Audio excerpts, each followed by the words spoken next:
So, I just got finished with my weekend playing Nightreign, and we have much to discuss. Thanks to Bandai for the code, and my girlfriend for letting me borrow her PS5, I spent about 5 hours in the Nightreign network test this past weekend. TLDR, it's really fun, but there's some caveats. So first off, for those who haven't kept up with the news, Elden Ring Nightreign is From Software's very first attempt at a solely multiplayer-focused experience. It's a 3-player roguelike with the signature Soulsborne combat and movement systems. And if you've played it, the game I find it most similar to is Risk of Rain 2. This past weekend, they held a limited network test to stress the servers, giving us a little taste of the full experience. And here's about how it goes. I'm going to explain how the game plays, and give my honest thoughts on it later in the video, so stick around to hear those. You start off in a newer, less lively, and more overgrown take on the Round Table Hold. Here's where you'll seemingly do all of your metagaming, like upgrading your characters. Yes, you heard me, your characters, or Nightfarers as they call them. Just like most other roguelites, you choose from a cast of characters to take on each new run, all with their different archetypes and playstyles. In the limited test, there were a total of 4 to try out, but in the full game at launch there will be 8 characters total. Outside of each run, you upgrade them with relics, which are similar to the blood gems in Bloodborne. There's also an in-game currency, assumedly for a shop, but that's not yet introduced. They finally added a sparring ground too, which is super nice to practice and try out all the new mechanics, and you're going to need to. Those new mechanics start off with the movement. The movement in Nightreign for all the characters is much more similar to Sekiro than even Elden Ring. Your overall movement speed is already up to begin with, and now, pressing on L3, you have a super fast, non-stamina draining super sprint, other than that little chunk at first. On top of that, you can now jump over ledges, walls, and cliff sides, just like Wolf and Sekiro. And the final piece of game-changing movement is the lack of fall damage. All 3 of these new movement mechanics combine to make the pace breakneck, since each run is maxed out at close to an hour. Your movement combines with the chosen character skill set to give you a totally unique feel to the base game Elden Ring. And here I'll quickly explain each Nightfarer available to try out in the network test. First, we start with the knight you see featured most prominently in the game's ads, Wilder. Wilder is most similar feeling to a base game Elden Ring experience. Though any character can use any item they find, which is a nice touch in this game, Wilder is especially an all-rounder. He works as a perfect introduction to the new systems, and as a bridge between what you're used to and what's new. He won't be extremely proficient in anything, but mildly adept at most things. His character skill is Grappling Hook, another system brought from Sekiro, but it works a bit different here. You can unlock and drag yourself along the ground, or lock on and attach to enemies to pull yourselves into them or them into you for a follow-up attack. This leads to a really aggressive style of combat if used properly. You can close the distance and draw aggro with bosses so your team can play back and heal if needed. His ultimate attack is a perfect synergy with the Grappling Hook, as he could use a powerful attack that launches an iron stake and a huge explosion on the target. It does pretty huge damage if used properly, and on lower poised bosses can even send them straight into a stance break. His passive ability has him able to cheat death once per life. I honestly love playing Wilder, and he was actually my second favorite class during the test. He was quite intuitive to get into and find some fun really quick. Since you spawn in with a greatsword, I took it upon myself to mainly build him with 2-handers and found great success. Every team doesn't need a Wilder, but he's an option for a simpler style of gameplay, and a welcome addition. The next character up is Guardian, the Birdman you see in the trailers. Being a bird alone is sick, but he's also your tank class, which is even cooler. The Guardian, at least to me, seemed to be one of the 2 essential classes you need for consistent success in the demo. The other, we'll discuss shortly. The Guardian uses heavy weapons, with big slow attacks to do huge damage to enemies. He also has increased damage resistance and spawns in with a massive shield. His main role is to draw aggro and take hits for the team, and it's a blast to do so when everything works out. His character skill is a Wind Cyclone, which stuns and damages enemies in an AoE. His ultimate is also bird-themed, with a huge dive bomb that does damage to enemies, and puts up a little zone to buff your team in. Guardian works in total synergy with more DPS characters and backliners to storm in first and initiate your fights. Guardian's passive lets you place your shield on the ground and hold the line with a powerful guard, and while he could block, he could also help your team. He's a great healer too, since attacking your down teammates is what's necessary to pick him up. His multiple AoEs, plus great weapons, make him perfect for that too. Guardian was definitely my least favorite to personally play, but I could see the appeal 100%, and without playing him, it felt like there was a big hole in the team.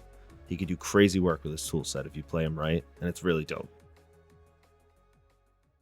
Our penultimate character is the Duchess, who looks straight out of Bloodborne and is, of course, your Dex class. She seems almost perfectly plucked off the streets of Yharnam and transported right into Nightreign. With the quick step as her dodge, she feels extra familiar for Bloodborne players, but it's a breath of fresh air to be above 60 FPS while you do it. In a more traditional game, she'd be more of an assassin build than anything. She spawns with a dagger and is good at quick, death by 1,000 cuts type of combat. She could jump around and consistently keep enemies losing their footing and looking lost. Her skill is where things get weird. She could replicate recent occurrences of damage to her enemies and double it up, which can make for some crazy combos, for instance hitting a massive critical on a boss and being able to repeat it with the Duchess. If played right, her damage can be massive, and her ultimate has the whole team going invisible, able to escape foes. This can make it much easier for you to not only heal, but also pick up your downed teammates during a crucial boss fight clutch. Her passive has her doing some advanced movement with multiple dodges if needed and quick cat-like evasion. She's very quick, but very useful and super fun to play. I personally didn't have the most luck locking her rhythm down, but both of my furthest runs featured her Duchess prominently doing amazing work. She seems like a very complex character that really talented people could sweat out on. And who doesn't love the Victorian aesthetic, keeping our dream of a 60 FPS Bloodborne alive once more? Checkmate from Soft. The final, and my absolute favorite character by far, is the Recluse, our mage. This was my biggest surprise, because I normally despise magic in these games. Nothing against magic players, because it's admittedly really damn cool using some of these spells, but I've always been a strength player. This new system of magic has me absolutely obsessed. The biggest change here is the lack of FP flasks of any kind. You need to actively be gaining your own mana back. Her passive ability is the ability to capture FP back after a successful attack. You use your spell, hold triangle and L1, and your FP is returned to you. It makes it so you're constantly doing something, always active and always paying attention to everything on the battlefield.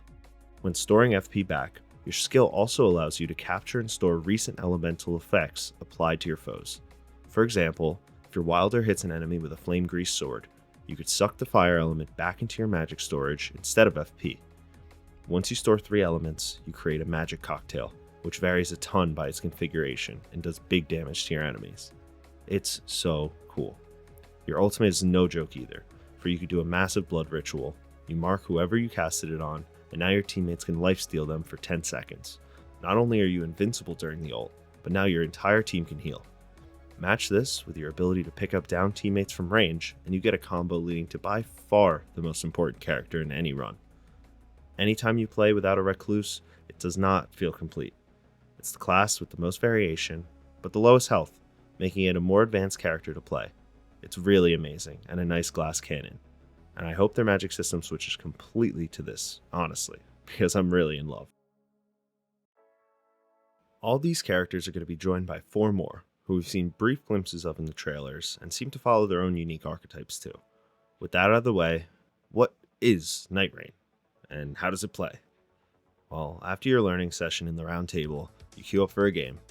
Sadly, we were forced to matchmaking only, and I wasn't able to try out the solo play, but regardless, it filled my 2 other teammates, we each picked our Nightfarer, and proceeded to drop into Limfeld.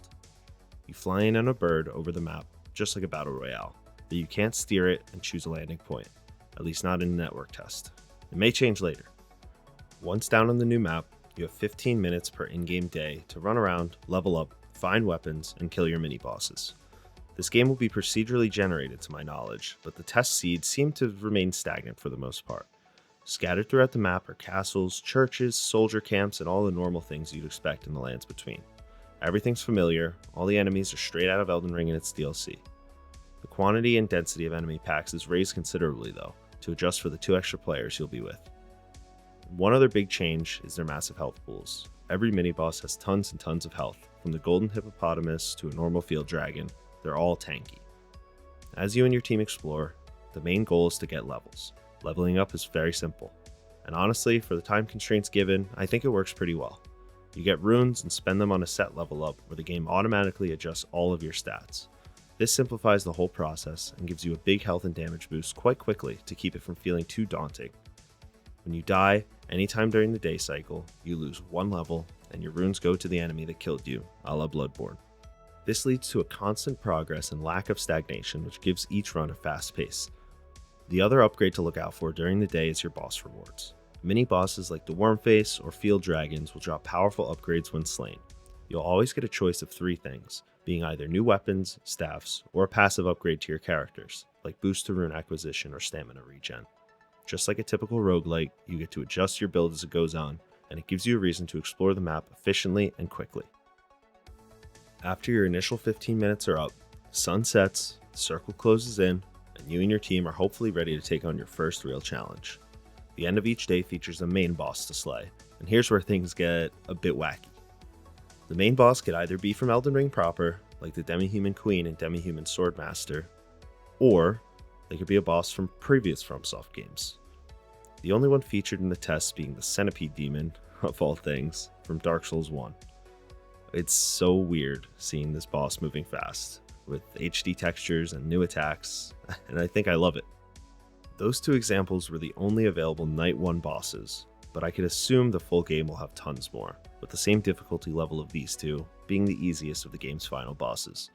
I think it's a really cool concept, not only giving the players movement and attack options from the previous games, but also featuring reworked bosses too to tie it all together. The first day bosses were pretty straightforward, as long as you were at least level 5. They net you rewards a bit stronger than throughout the day, and you now repeat the cycle. This happens for 2 full 15-minute day cycles, with the Night 2 bosses being a considerable uptick in difficulty.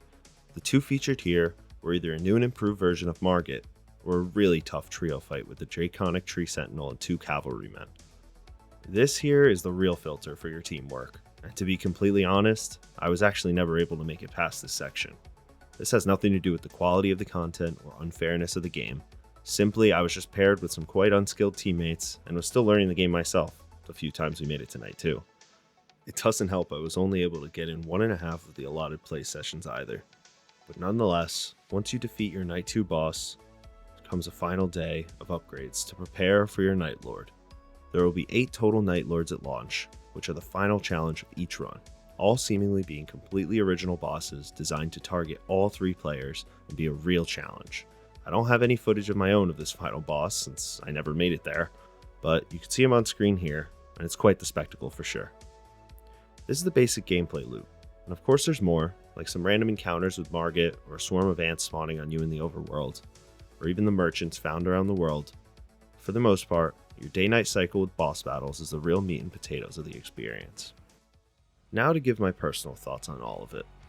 Honestly, I really love what I got to play, and I could see how addicting it could be with a full set of content expected at launch.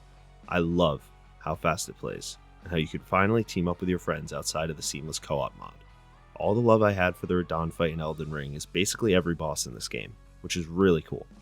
I love seeing the old bosses reimagined here. There's even Duke's Dear Freya and the goddamn Nameless King featured in the marketing material. That's an amazing addition that fills me up with nostalgia in all the best ways. The gameplay loop's fun and has a ton of potential to really be a hit that holds us over until Miyazaki's next entry. But, on the other hand, I do have some major complaints that need to be addressed before launch, where we may see a swift drop in players very fast. Number 1, and the most important by far, is the communication. The ping system is truly terrible, and the lack of voice lines or anything from the characters is incredibly jarring in-game. There's no text chat, no voice chat, and not even a wheel of in-game pre-made options to choose from and tell your team. This leads to confusion and many instances of lost teammates doing their own thing entirely, leading to a lot of deaths and especially frame drops as it tries to load in more of the map at once. You desperately need a way to communicate in a team-based game, because not everyone's going to be squatted up in Discord with their best friends. It really needs to be accessible to everyone in this regard if they want it to be so team-focused. And speaking of that, by 2025 I really think we need to ditch the password system and have games joinable through PSN, Steam, or Xbox services. And where's the crossplay? It's almost baffling how they haven't been developing multiplayer features that have been industry standard for years now. Another big thing for me is I really hope the final build has a bit more variety for the weapons and makes them a bit more personalized. It would be nice for the Guardian, for example, to get a bigger boost to damage or a new moveset with lances like how the Duchess has with daggers, and that goes for all of them. Nothing game breaking, but adding slightly more specialization and reasons to play within your class would be really nice and make every character way more unique. The final real negative for me, and it honestly needs to either be removed or reworked, is the merchants and smithing system. Maybe replace it with a central merchant in a set location, or make it so he sells something more impactful, but I never found myself using that system properly, and it just felt completely janky and unfinished overall. My last wish, though not a complaint, would be for them to go all in on fan service. Maybe this is unpopular because everybody already lambasts Elden Ring for its copy-paste bosses, but this is different. Miyazaki's not working on this game and is surely cooking up their next huge mainline single-player experience right now. So Nightreign should be their ticket to a Smash Bros.-esque success. The Night Lords being original bosses is awesome for sure, but for the Knights 1 and 2 fights, just throw us some nostalgia. Remove Margit and the demi-humans and give us Artorias or the Dark Lurker. Madeira as a raid boss would be incredible. Just imagine fighting the Shadows of Yharnam with 2 other teammates. The possibilities of pure cinema are right at their fingertips, and I really hope they deliver on it. I have hope after seeing the Nameless King in the trailer, but I hope he's not the only fan favorite to return, because Freya and the Centipede Demon are honestly not the most hype options. They already said there's going to be no microtransactions, but we will have cosmetics, so it's a perfect time to give the people a reason to grind. Let us get a Lady Maria skin, or a Solaire skin, or even just iconic sets from Elden Ring like the Wolf set or Blythe set. They could go all in and bring everyone back. Add a few moves for the boss's kits, upscale the textures, and you could have an amazing celebration of FromSoft's history. We already have enough Elden Ring here, with all the normal mobs being ripped straight from the base game, so give us what we want from. You haven't let us down yet. So that's Nightreign, and honestly I couldn't be more impressed with their first multiplayer focused entry. There are absolutely some kinks that need to be worked out, systems to be expanded, and content to release, but I do think the base concept has infinite potential to be an absolute classic. It has a winning formula. Just look at Hades, Risk of Rain, or The Binding of Isaac. It can work, and with the Souls combat and boss design, it could absolutely be one of the best roguelites ever, and at only $40 on top of that. I'll be keeping up with all the news and keeping you guys in the loop for the next few months, because I cannot wait to get this on PC and grind it for hours. What do you think of the network test? Did it live up to the expectations, or do you see it as a normal cash grab like many online have been saying? Is FromSoft selling out? Let me know in the comments below, and I'll see you next week. Thank you.